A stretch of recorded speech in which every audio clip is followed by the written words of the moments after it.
Hey everyone, welcome back to OJ Stars. Today we're diving into a story that has stunned the nation, the shocking assassination of conservative commentator Charlie Kirk and the arrest of 22-year-old Tyler Robinson. Who is this young man? What led investigators to him? And how has this event shaken the political and cultural landscape in America? Stay with me because this case has layers: political tension, online radicalization, and a father who helped authorities capture his own son.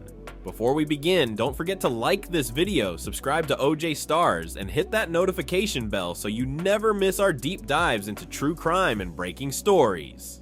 On September 11th, 2025, chaos erupted at Utah Valley University. Charlie Kirk, a prominent conservative commentator and founder of Turning Point USA, was scheduled to speak at an event. The gathering drew hundreds of supporters and protesters alike. But just minutes before Kirk took the stage, gunfire shattered the crowd. Witnesses described panic, screams, people ducking for cover, and the sound of multiple shots fired from what appeared to be a semi-automatic rifle. Charlie Kirk was struck and fatally wounded. Despite immediate medical attention, he was pronounced dead at the scene. Within hours, law enforcement identified a suspect, Tyler Robinson, a 22-year-old from Utah with no prior criminal record. So who exactly is Tyler Robinson? According to reports, Robinson grew up in Utah and had little prior run-ins with law enforcement. By all accounts, he lived a quiet life. Friends and acquaintances have since come forward, describing him as socially isolated, sometimes outspoken online, and increasingly drawn to political content. Investigators now believe that Robinson was radicalized through a mixture of online forums and social media, where he consumed anti-fascist and anti-right-wing rhetoric. Authorities say that bullet casings found at the scene of the crime had engravings with political messages. But what shocked many was not just the crime itself, but how Robinson was caught and who helped capture him. After the shooting, police released surveillance photos of the suspected gunman. These images were shared nationwide across news outlets and social media, and then came the unexpected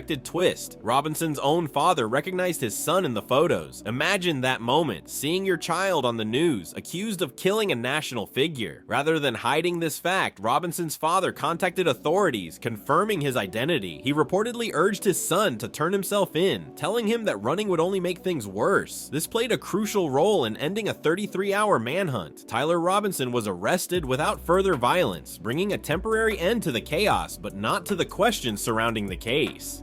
Now, let's break down what investigators have uncovered so far. Robinson allegedly used a rifle during the attack. Bullet casings recovered from the scene contained engraved political and anti-fascist messages.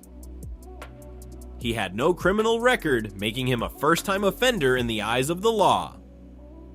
Online activity suggested a growing frustration with political polarization in America, with Robinson consuming extreme content that may have fueled his decision. The FBI and local law enforcement are now piecing together Robinson's motives, digital footprint, and whether he acted alone or was influenced by a larger movement. Authorities stress that while Robinson is the prime suspect, this is still an active investigation and more details are likely to emerge in the coming weeks. The assassination of Charlie Kirk has sent shockwaves across the country. Supporters of Kirk have expressed grief and outrage, calling the act politically motivated violence against free speech. Critics, meanwhile, point to the dangers of rising extremism on all sides, warning that America's deepening political divide is fueling real-world violence. The fact that Robinson was so young, just 22 years old, has raised alarm bells about online radicalization. How does someone with no criminal background go from living a relatively quiet life to carrying out a public assassination? This question has become central in debates across media, politics, and law enforcement. This case isn't just about one man or one act of violence. It represents the dangerous crossroads of ideology, technology, and youth disillusionment. Tyler Robinson's story, if proven true in court, shows how quickly an individual can be radicalized, how political messages online can transform into violent action, and how communities are left shattered in the aftermath. For many Americans, the assassination of Charlie Kirk is more than a crime. It's a warning sign. So who is Tyler Robinson, a 22-year-old Utah man now accused accused of assassinating Charlie Kirk, a young man with no prior criminal record, yet allegedly radicalized enough to commit one of the most shocking political crimes of the decade. The trial and investigation will reveal more about his motives, his influences, and how this tragedy could have been prevented. Following his arrest, Tyler Robinson was taken into custody without resistance. Prosecutors quickly announced plans to pursue the most serious charges, including first-degree murder and domestic terrorism. What stands out here is that Robinson's own father played a role in bringing him in, a fact that has left many Americans divided between sympathy for the family and anger at the suspect. Some view the father as heroic for stepping up in a tragic moment, while others can't stop asking, what signs did he miss before this tragedy happened? The killing of Charlie Kirk has ignited fierce debates nationwide. Supporters on the right describe it as a politically motivated assassination, an attack not only on Kirk but on free speech itself. Others argue the real issue is unchecked online radicalization, where young people like Robinson are exposed to extreme ideologies without intervention. This tragedy has become a mirror reflecting America's growing divisions, with both sides pointing fingers. As the case heads to trial, investigators continue digging into Robinson's background, online activity, and potential connections. Meanwhile, security at political events across the country is under review, with universities and public venues rethinking how to protect speakers and attendees. No matter where you stand politically, the Tyler Robinson case forces us to confront some uncomfortable truths about polarization, about radicalization, and about how quickly words online can lead to deadly consequences offline.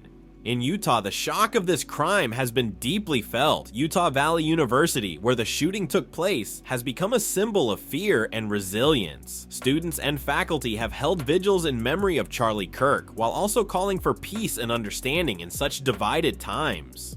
For many who were present that night, the trauma will not fade quickly. Witnesses describe sleepless nights, replaying the sound of gunfire in their heads, and questioning how something so violent could happen in their community. Beyond Utah, the killing has rippled across the political world. Politicians from both sides have weighed in, some framing it as an attack on conservative values, while others highlight the dangers of polarization and the urgent need for mental health awareness. The case has even sparked debates in Congress about whether new laws are needed to combat online radicalization and protect public figures. No matter the perspective, it's clear that the Tyler Robinson case has become bigger than just one crime. It has become part of America's political conversation. And then there's the personal side of this story. On one hand, the loss of Charlie Kirk has left a family grieving and supporters devastated. On the other, Tyler Robinson's family is also left broken, his father forced into the unimaginable position of identifying his son as the suspect. Two families, both destroyed by a single act of violence. It's a painful reminder that in every crime, the damage extends far beyond the immediate victim. As the case moves forward, America is left asking tough questions. How do we stop young people from being radicalized online? How can we protect public figures without turning every event into a fortress? And most importantly, how do we prevent tragedies like this from ever happening again?